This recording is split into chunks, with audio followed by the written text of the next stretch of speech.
Good morning. Good morning. This is Miss Ruby. This is Mr. Ray. What we're talking about is the art that is around us.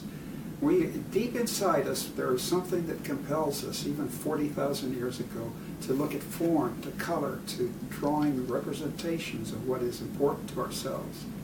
And so part of what we want to do in helping you and training you is to look at the everyday stuff. Why don't you, my grandson, Alex, I took him on photo Ferrari, driving through life in high speeds. Oh my. So here is, take him out to see what the art does. And I want you to read what... Papa Ray, look at that. Alex, the 5-year-old, was pointing at trash. 5-year-olds have artist eyes. Why do we lose them? Alex and I have been on beauty hunts since he was born. Well, almost. His eyes caught candy wrappers and leaves in interesting combinations. Yeah, one of the things that we did is we set out everyday objects like the kitchen. But then we also would look at the morning light coming in, so we would shoot shadows and light both in the morning and in the afternoon. So part of that is getting to look at things with light or with absence of light. So what we're offering is a tutorial and a training of how to take your camera and do more than a landscape or a postcard. And start with the young one. You know, now you have a great grandson.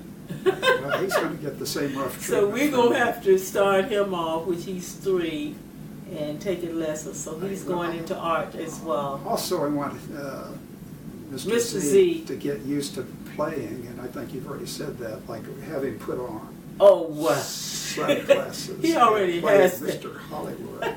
So we're going to do some things. We don't have to encourage him too much. He takes everything and makes a run with it. Yeah, he does. So anyway, this is just an introduction to what we will teach you, is how to see art. And start your children young.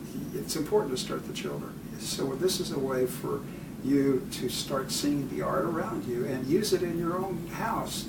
Take the shoots and get it printed. Right. So we'll talk about all of that later. So. Okay, with that, we are going to, well, do you want to talk about this piece while we're here? Do we have a chance to talk about this particular piece? Yes, we can. Called Red Handed. I love this piece. This piece. Tell us how this is made. Well, this piece was actually printed out. What it is it overlays, actually physical overlays of a red glove, and I wanted it to have the cufflinks. Was it a red glove or just a regular? No, it was a red glove. How did you get a red glove from? Well, it's a utility glove. Oh, utility glove. So part of what we're talking about is the graspiness of greed. So this is where the bad guys get caught red-handed. And this has been in several shows, a big image, 30 by 40. So with that, we needed also to address pigment, inks. Pigment is what comes in oil or pastel. And the third medium that we're talking about use is in ink. They're beginning to put the pigment in ink. So the life of the print of the early cameras, digital cameras, faded out in 3 years. The pigment inks now used will last 100. Oh, so we're really moving forward into capturing things and saving them. I think this is just the beginning. Do you have time to read this? Sure. You got something else? Pigment-based ink. What is it? Images created with ink are very similar to those created by oil.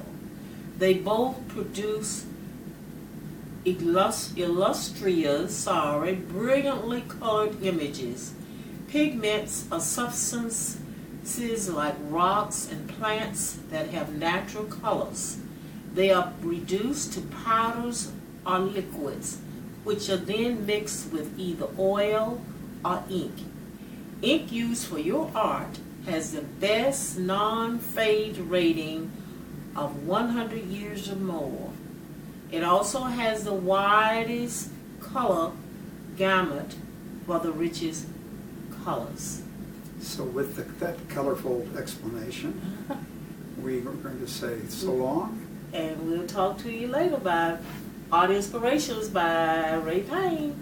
Goodbye from Miss Ruby. This is goodbye from Mr. Ray.